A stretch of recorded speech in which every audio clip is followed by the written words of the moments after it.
नमस्कार, जय सिया राम, हर हर महादेव। आज की वीडियो में मैं आपको बताने जा रहा हूँ कि जब भगवान आपकी परीक्षा लेते हैं तो कैसे लेते हैं। कई लोग अपने भक्ति पथ से दूर हट जाते हैं। कई लोग जो तामसिक होते हैं वो सात्विक होकर भी फिर दोबारा तामसिक बन जाते हैं। जो लोग पूजा पाठी होते हैं वो लोग पूजा पाठ को छोड़ देते हैं, यानी नास्तिक बन जाते हैं जब आपकी परीक्षाएं चलती हैं। भगवान जब आपकी परीक्षा लेते हैं या बाबा जब आपकी परीक्षा लेते हैं या माँ काली, माँ दुर्गा या कोई भी अन्य देवता जब आपकी परीक्षा लेते हैं, तो एक ऐसा दौर होता है जब आपका आत्मविश्वास टूटना शुरू हो जाता है, जब आपका भरोसा, आपका विश्वास टूटना शुरू हो जाता है और आपको ऐसा लगना शुरू हो जाता है कि इस दुनिया में भगवान है ही नहीं। एक ऐसा समय होता है जिस समय पर सबसे ज़्यादा आपको अपने दिमाग को शांत करने की आवश्यकता होती है, जिस समय पर आपको एक ऐसे व्यक्ति की ज़रूरत होती है जो आपको अध्यात्म की तरफ और बढ़ा सके, ना कि छोड़ सके। और वो होते हैं आपके गुरु। यानी आपके जो गुरु होते हैं, जब जब आप परीक्षा से डगमगाते हैं तब तक आपके गुरु जो होते हैं वो आपको एक सही मार्ग दिखाते हैं, आपके आत्मविश्वास को बढ़ाते हैं। इसलिए कहा जाता है कि गुरु होना अत्यंत आवश्यक है, क्योंकि अध्यात्म मार्ग में जो परीक्षाएं जब प्रभु लेते हैं तो ऐसी परीक्षाओं में काफी लोग नास्तिक हो जाते हैं। जैसे भक्त सुदामा की परीक्षा प्रभु ने ली, पर भक्त सुदामा इतने दृढ़ विश्वासी थे, इतने दृढ़ भक्ति के करने वाले थे कि वो अडिंग रहे। और फिर उसके बाद आपको पता ही है कि भगवान श्री कृष्ण ने कैसे उन पर कृपा करी। तो जब परीक्षाएं आपकी चलती हैं, जब आपके प्रभु या माता रानी जब आपकी परीक्षाएं लेते हैं, तब आपका आत्मविश्वास सबसे ज्यादा टूटता है। आपको ऐसा लगना शुरू हो जाता है कि शायद भगवान इस दुनिया में है ही नहीं, मेरे घर में दिक्कतें क्यों आ रही हैं, बीमारियां क्यों आ रही हैं, पैसा रुक क्यों नहीं रहा है, एक के बाद एक कोई काम जो है वो हो क्यों नहीं रहा है। आप भक्ति करते हैं और आपकी भक्ति का फल आपको क्यों नहीं मिल रहा है। आप दरबार भी लगाते हैं पर आपके ही घर में परेशानियां क्यों चल रही हैं, लोगों के काम आपके दरबार से बन रहे हैं पर आप ही के काम दरबार से क्यों नहीं बन रहे। ऐसे बहुत सारे प्रश्न आपके दिमाग में घूमते रहते हैं कि आखिर मेरे साथ ऐसा क्यों हो रहा है, जबकि मैं तो बहुत ज्यादा भक्ति कर रहा हूँ, मैं तो हवन कर रहा हूँ, मैं तो जप कर रहा हूँ, मैं तो भोग दे रहा हूँ, पर मेरे साथ ही ऐसा क्यों हो रहा है। क्योंकि वो समय आपकी परीक्षा का समय होता है। एक ऐसा समय होता है जब लोहे को गर्म किया जाता है एक अलग शेप देने के लिए, जिस हिसाब से माता रानी या बाबा चाहते हैं, जो शेप आपको देना वो चाहते हैं, जो पदवी आपको वो देना चाहते हैं, जो शक्ति वो आपको देना चाहते हैं, वो समय एक ऐसा समय होता है जिस टाइम पर वो आपको परखते हैं कि क्या ये उस शक्ति को झेल पाएगा।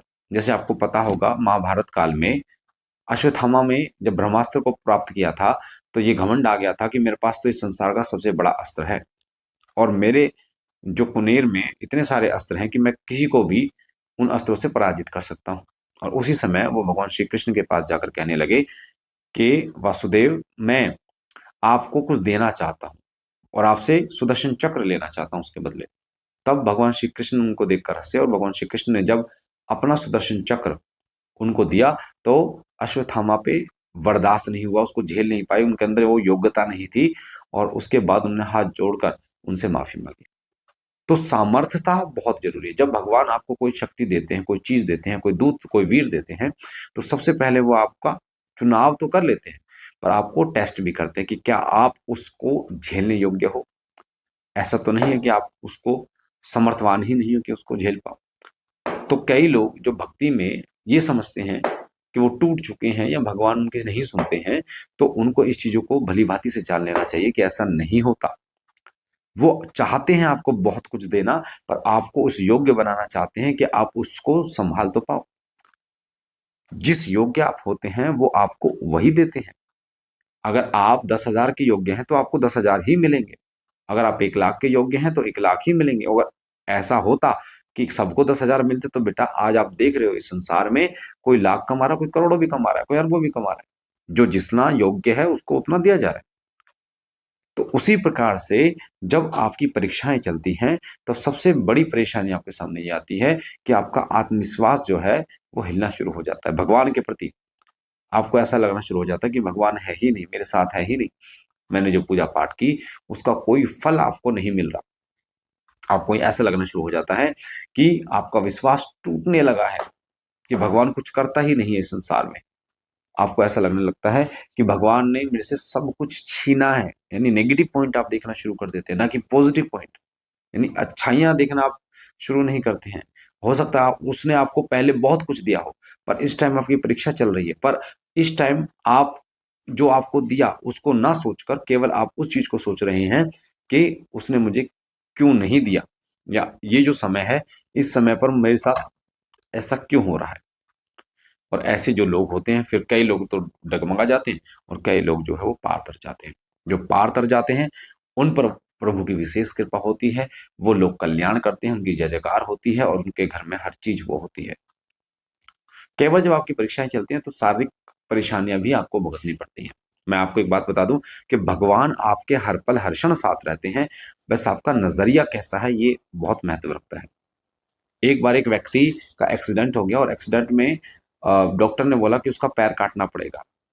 तो वो रात भर भगवान को कोसता रहा और कहता रहा कि भगवान मैंने आपकी इतनी भक्ति करी, पर आज उस भक्ति का परिणाम मुझे ये देखना पड़ रहा है कि मेरा पैर कट रहा है और मुझे 1 महीने का रेस्ट पे दे दिया गया। मैं क्या कमाऊंगा, कैसे करूंगा, कैसे नहीं करूंगा।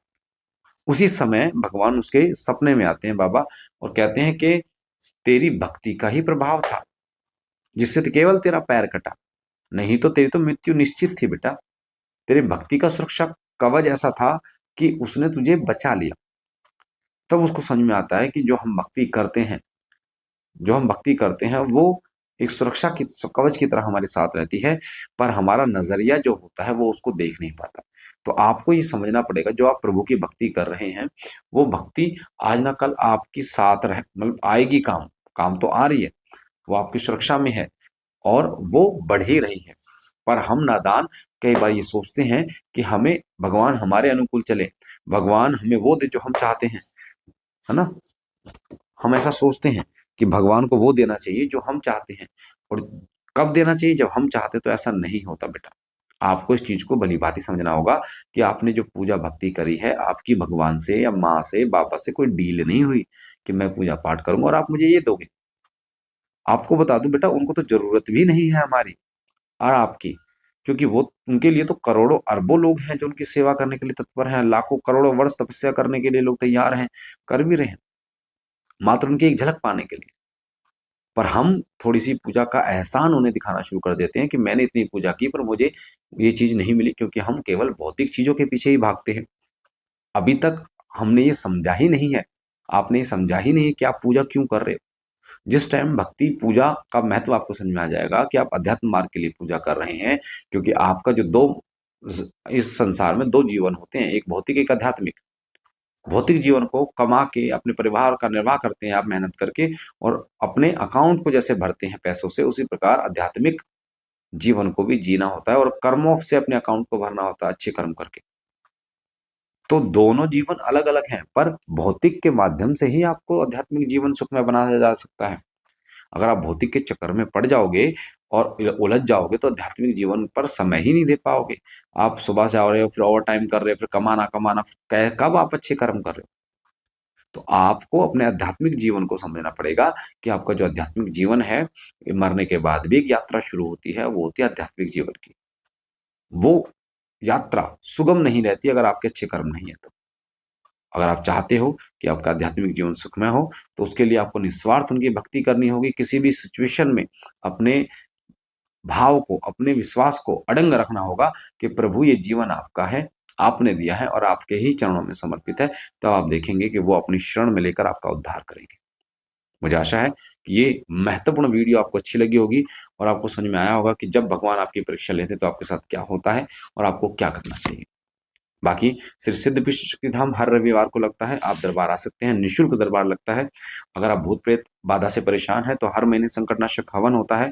दरबार का नंबर है 8130404375। इस नंबर पर आप व्हाट्सअप कर सकते हैं। रोजाना दोपहर 2 बजे, रात को 9 बजे हम लाइव आते हैं। अगर आपको कोई प्रश्न है तो आप पूछ सकते हैं। आप चाहते हैं कि इसी प्रकार से हम और टॉपिक्स पर वीडियो बनाएं तो आप कमेंट में आप मुझे बता सकते हैं कि किस टॉपिक पर आपको वीडियो चाहिए। हम मिलते हैं नई जानकारी के साथ। बाबा भोलेनाथ तब तक आप पर कृपा करे, आपके घर परिवार पर कृपा करे, समृद्ध रखे आपको। ओम नमः शिवाय। जय श्री राम। हर हर महादेव।